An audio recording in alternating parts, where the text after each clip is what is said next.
Bueno, pues vamos a iniciar la sexta parte de nuestra serie ¿De dónde saldrá el anticristo? Una de las controversias más grandes que han existido acerca de la persona del anticristo ha sido respecto a su nacionalidad. O sea, dicen muchos expositores y han enseñado que el anticristo va a surgir de Roma o del Imperio Romano de Europa. Y esto es parcialmente cierto y parcialmente no es cierto. Y esta enseñanza está basada en Daniel 9, versículo 26, por las palabras que voy a leer. Dice así: y después de las 62 semanas se quitará la vida al Mesías, mas no por sí, y el pueblo de un príncipe que ha de venir. El pueblo, repito, de un príncipe que ha de venir, destruirá la ciudad y el santuario, y su fin será con inundación, y hasta el fin de la guerra durarán las devastaciones.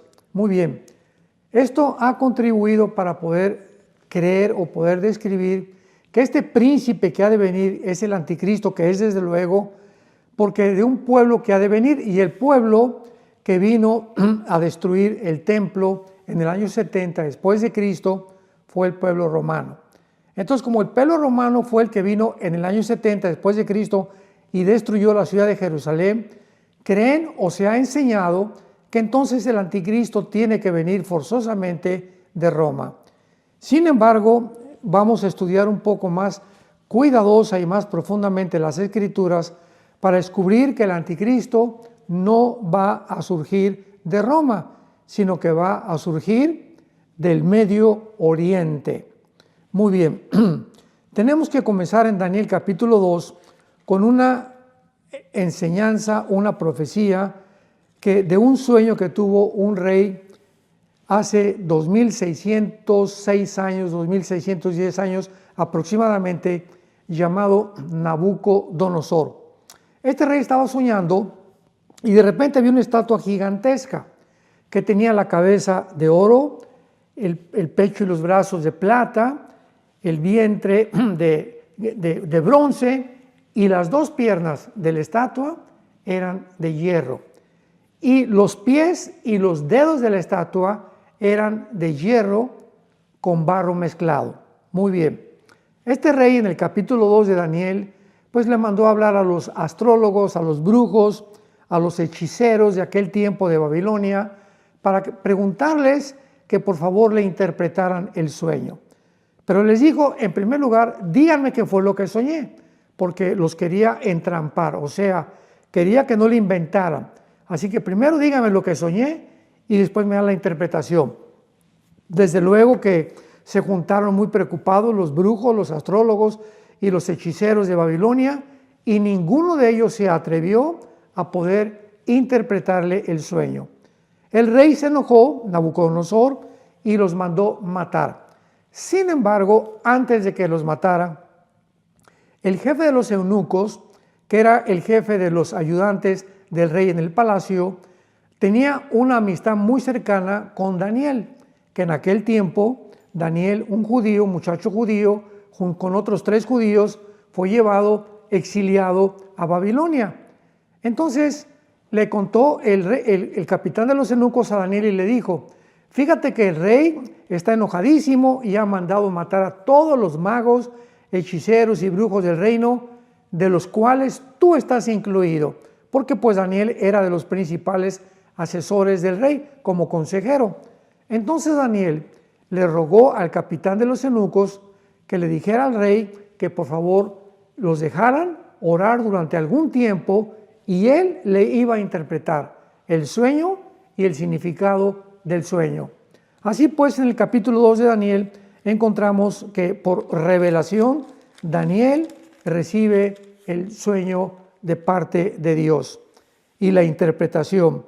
Dice el versículo 19 del capítulo 2 del libro de Daniel: entonces el secreto fue revelado a Daniel en visión de la noche, por lo cual bendijo Daniel al Dios del cielo y dijo: sea bendito el nombre de Dios en siglos, porque suyos son el poder y la sabiduría. Él muda los tiempos y las edades, quita reyes y pone reyes, da la sabiduría a los sabios y el conocimiento a los entendidos. Para ya no seguir más adelante con esta lectura, vamos a resumirlo cuando Daniel se presenta entonces después de que Dios le revela el sueño ante el rey Nabucodonosor y le dice lo siguiente: Rey, tú soñaste una grande estatua con la cabeza de oro, los brazos y el pecho de plata, el vientre de bronce, etc. Quiero decirte que la cabeza de oro representa a tu imperio, o sea, a Babilonia. Después vendrá otro reino, le dijo Daniel, vendrá otro reino que representa la plata bajo el pecho y los brazos que tienen este metal. Y este reino pues será, desde luego, de acuerdo a la historia, los medos y los persas. Y esto es completamente basado en la historia tal y como sucedió. Esto es impresionante de las profecías bíblicas. Y Daniel continúa diciéndole, y después de este segundo reino vendrá otro que de acuerdo a la historia representa el vientre de bronce y que fue Grecia bajo Alejandro el Magno. Y finalmente Daniel le dice al rey, y vendrá un cuarto reino representado por las dos piernas de hierro. Y este cuarto reino, de acuerdo a la historia, lo sabemos que fue Roma. Así que tenemos nosotros la descripción de estos cuatro imperios hace 2600 años, cuando Daniel estaba bajo el imperio babilónico, describiendo los imperios que a través de la historia cronológicamente iban a suceder el imperio babilónico, que fueron los medos persas, en tercer lugar los griegos y en cuarto lugar el imperio romano. Sin embargo, vemos nosotros que también los dedos de los pies y los 10 dedos de los pies representan el final gobierno de la historia del mundo. ¿Qué es lo que quiero decir con esto? Bueno, dice Daniel capítulo 2, cuando le acaba de interpretar todo absolutamente en el versículo 41, y esto es muy importante. Centremos nuestra atención un momento en esta descripción y en esta revelación bíblica.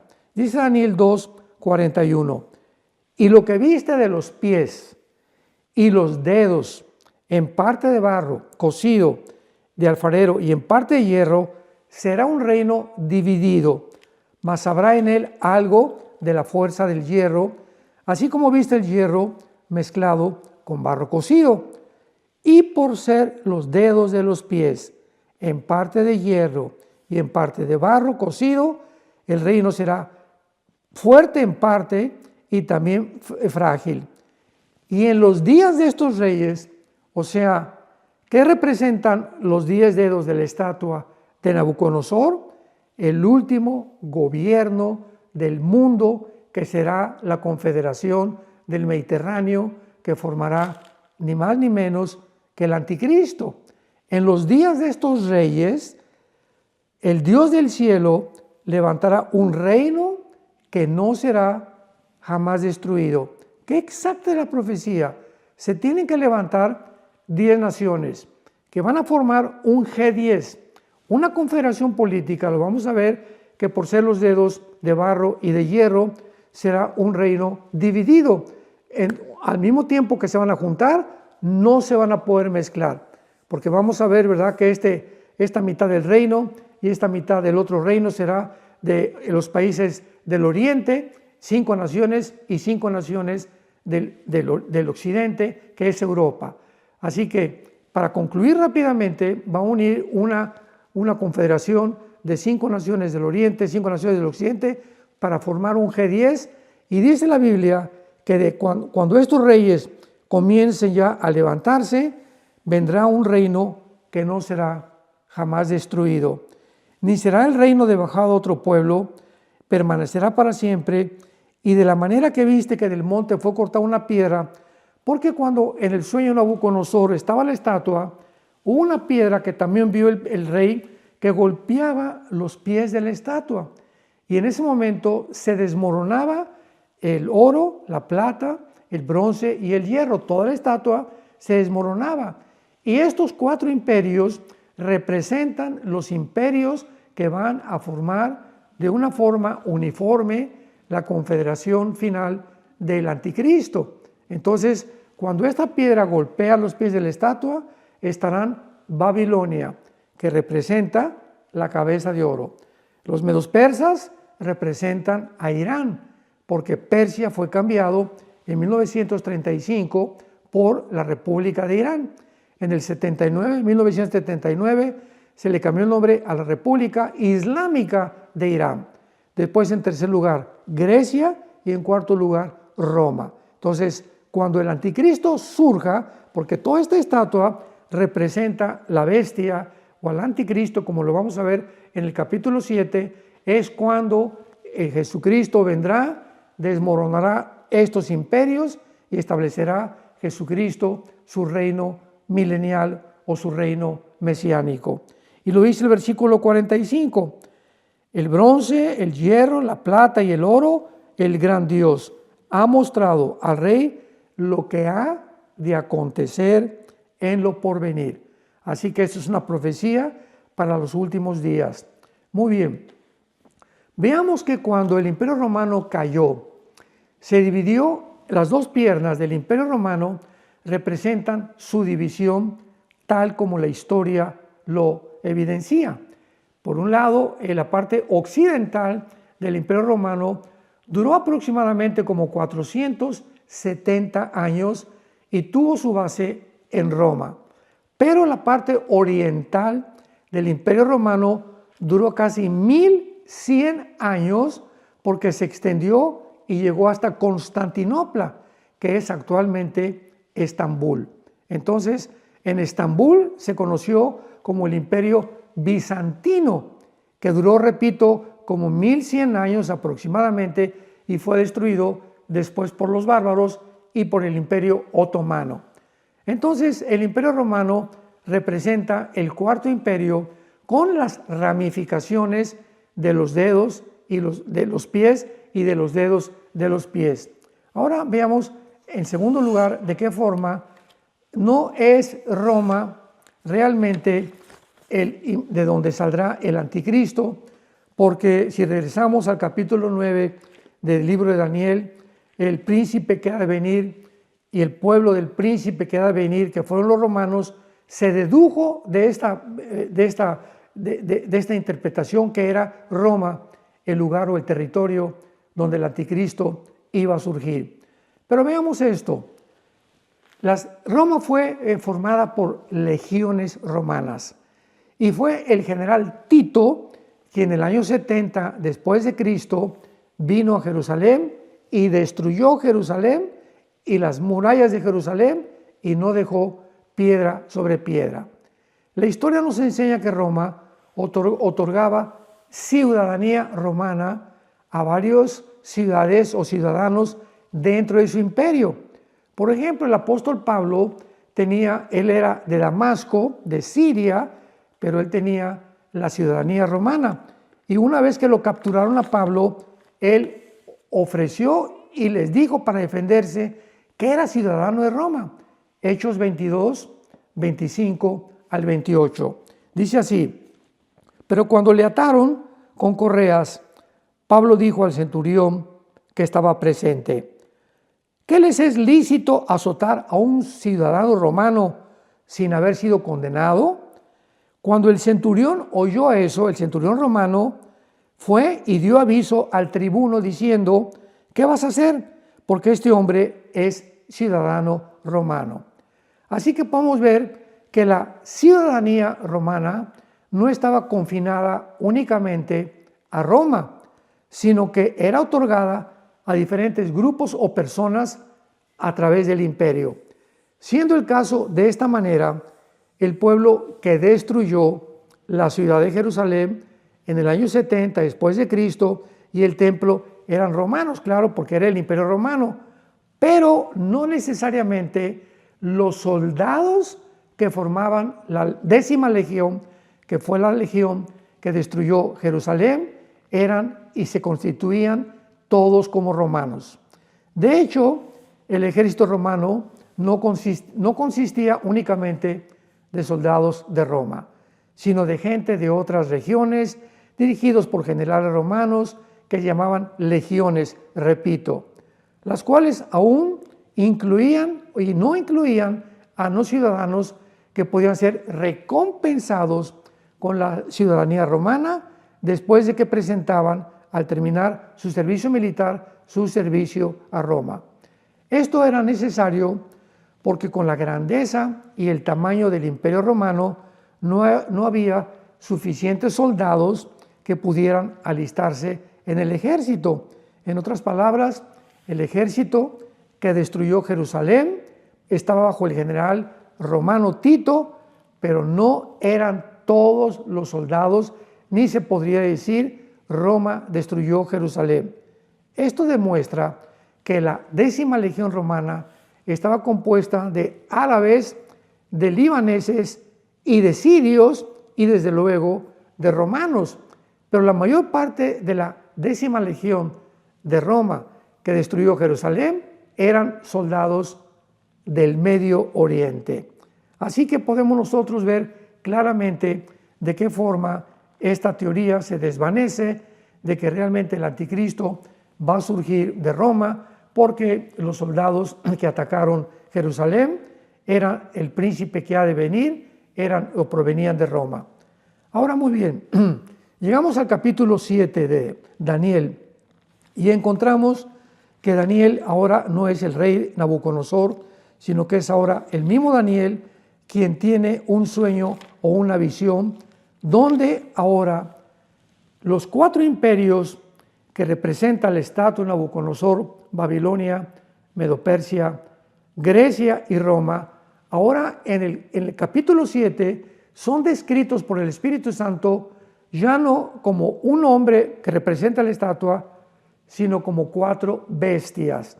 La visión de Nabucodonosor fue de la perspectiva en la que se ven a los imperios, pero la visión del capítulo 7 es la perspectiva de cómo Dios ve y considera a todos los imperios que han habido desde el principio de la humanidad y que todos han sido distinguidos porque persiguieron a Israel.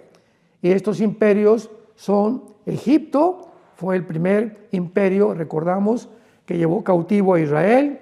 Después vinieron los asirios, después los babilonios en tercer lugar, después los medos persas en cuarto lugar, en quinto lugar los griegos y en sexto lugar Roma.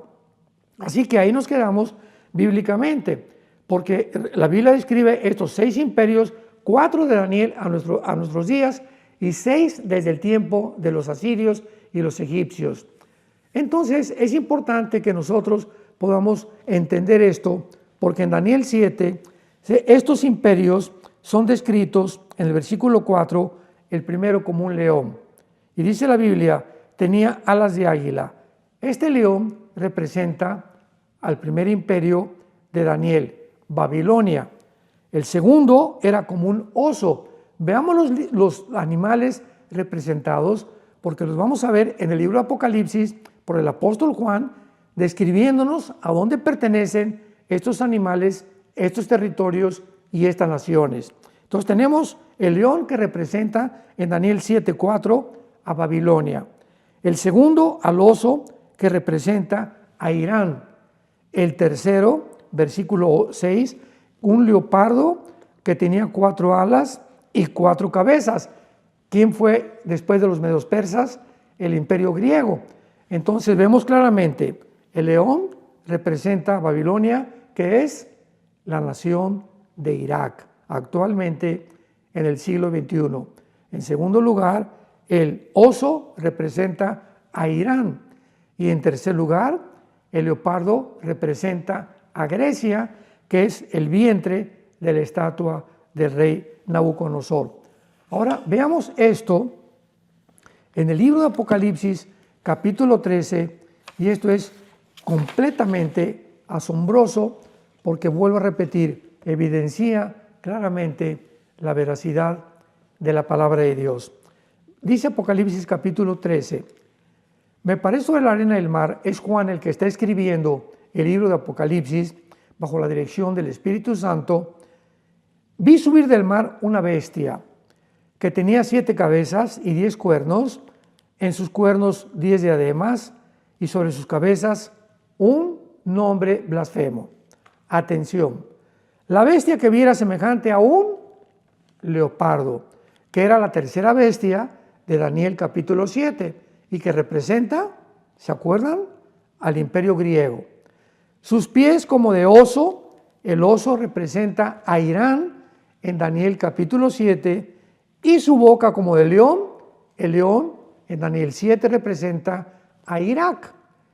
Y el dragón le dio su poder, su trono y su grande autoridad.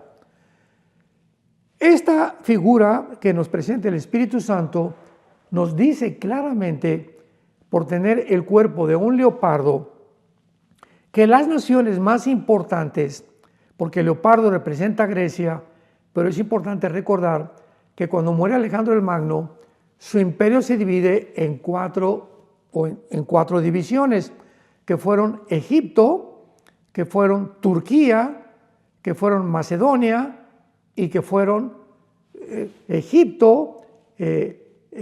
y Siria, Egipto, Siria, Macedonia y Turquía.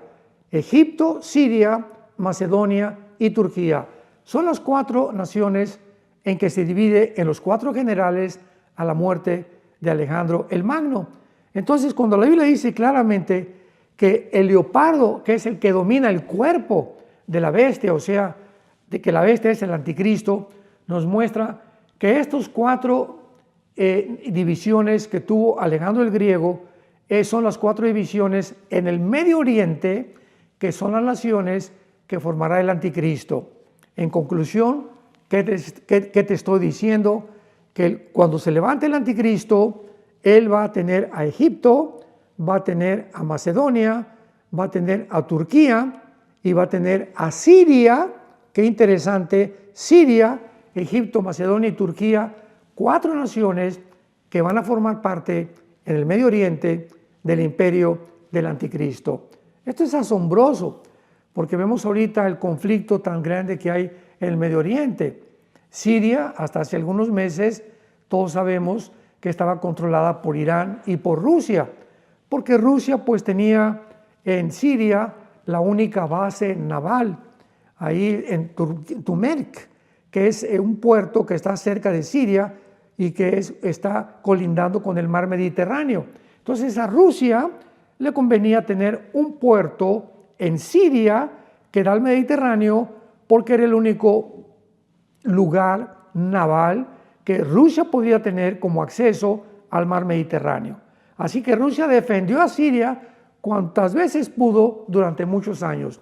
Sin embargo, algo sensacional, algo completamente espectacular sucedió cuando oímos que en 11 días Siria fue capturada por un grupo de rebeldes llamado el líder Al-Jolani, que fue uno de los comandantes de ISIS y de Al-Qaeda.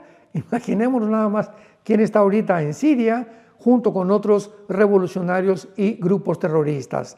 Entonces, Irán usaba a Siria, Rusia usaba Siria, principalmente Rusia por la base naval, pero Irán le convenía a Siria porque a través del Líbano enviaba armas a Siria, al presidente Assad, que era el tercero en sucesión de la familia Assad como gobernante, el último gobernante que tuvo Siria. Así que cuando es capturada Siria, todos nos quedamos completamente perplejos, porque decíamos, ¿cómo es posible que pueda haber Siria caído? Yo todavía enseñé hace como 6, 7 meses que era una imposibilidad muy grande de que Siria fuera a caer en manos de cualquier otro grupo o cualquier otra nación. Sin embargo, sucedió, porque es la forma como Dios nos muestra que Él es el Dios del tiempo, Él es el Dios de las naciones también. Él levanta imperios, Él derrumba imperios, en el momento que Él quiera, de acuerdo a la oración. ¿Se acuerdan que acabamos de leer de Daniel capítulo 2? Donde Daniel alaba a Dios porque Él pone y quita a los gobernantes del mundo.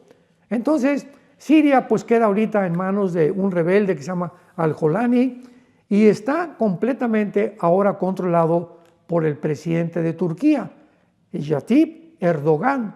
Y Erdogan tiene el control ahorita de los más grandes grupos rebeldes de Siria. Sin embargo, se ha mezclado en Siria un movimiento de kurdos, de drusos, de rebeldes que estaban en contra del presidente Assad y también de terroristas que pertenecen a Golani de Irak y del Medio Oriente, antes que llegara a Siria.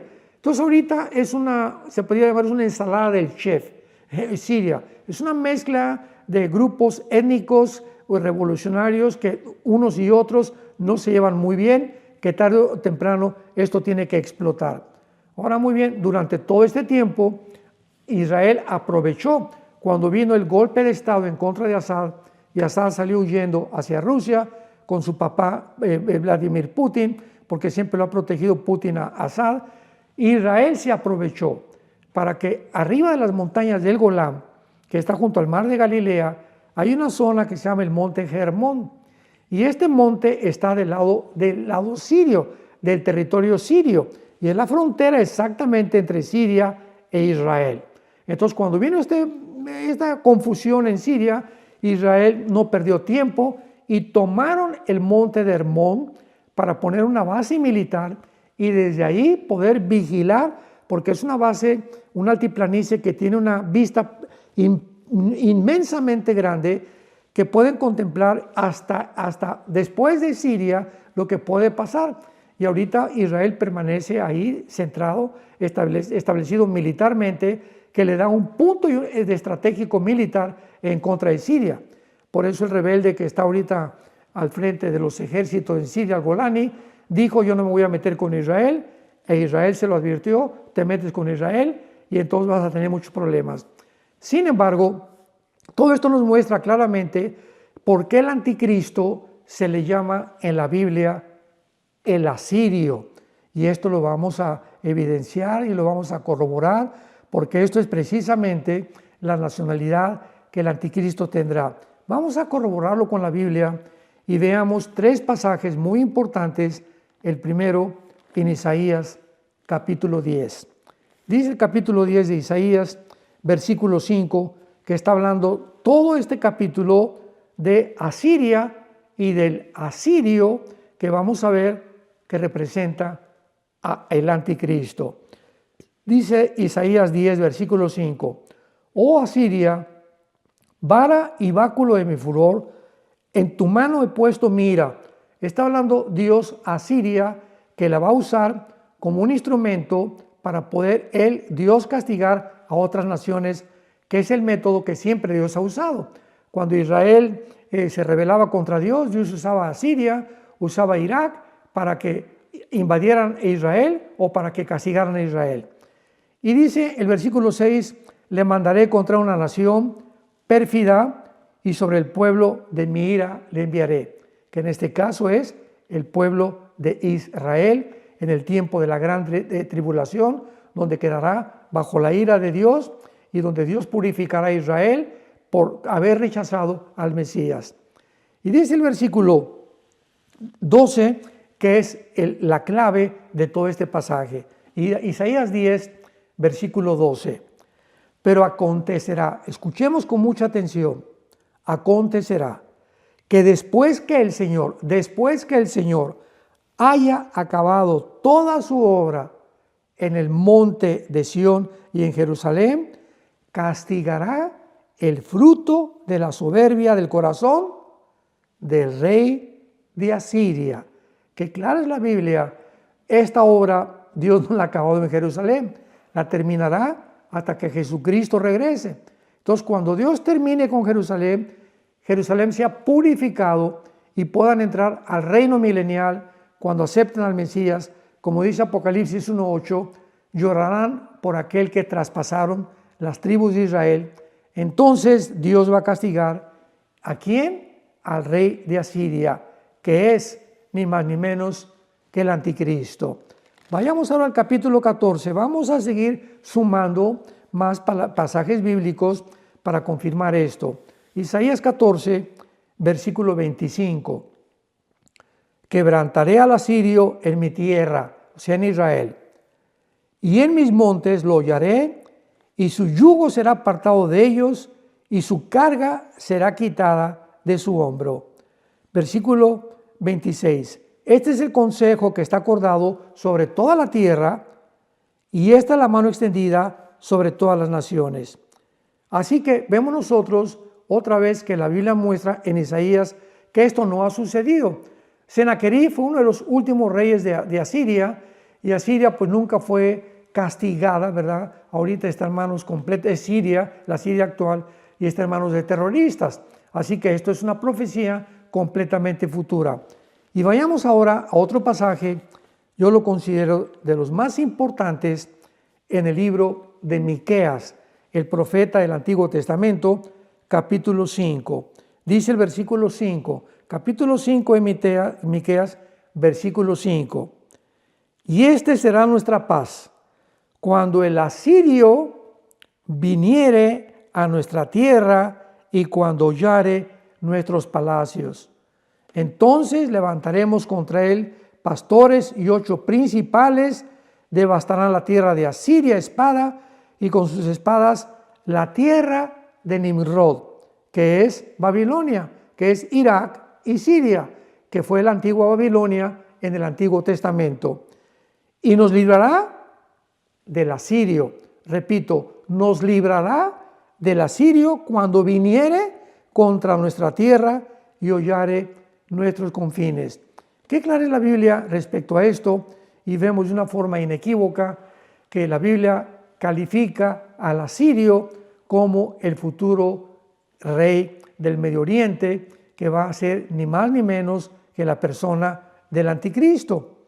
Ahora, vayamos rápido a la famosa profecía del libro de Ezequiel, capítulo 38, donde también por muchos años se creyó, se interpretó que Gog es la guerra de Gog y Magog, descrita en Ezequiel 38 y 39, pero se describió y se creyó que Gog era Rusia, porque la palabra que dice en el versículo príncipe soberano de Mesec y Tubal, la palabra príncipe soberano en el versículo 2 es la palabra Rosh. Entonces pues sonaba como que Rosh, pues Rusia, ¿verdad? Pero la palabra Rosh no es un nombre propio, no es Rusia, ¿verdad? Es un título que significa cabeza. Ahí ya viene la fiesta de Rosh Hashanah en Israel, que significa la cabeza de las fiestas. Entonces Rosh es un líder, es un comandante, es una cabeza militar, es alguien, un príncipe, ¿verdad?, que tiene a su cargo un ejército. Entonces se comenzó a enseñar que era Rusia el que era Gog y que vendría en contra de la tierra de Israel.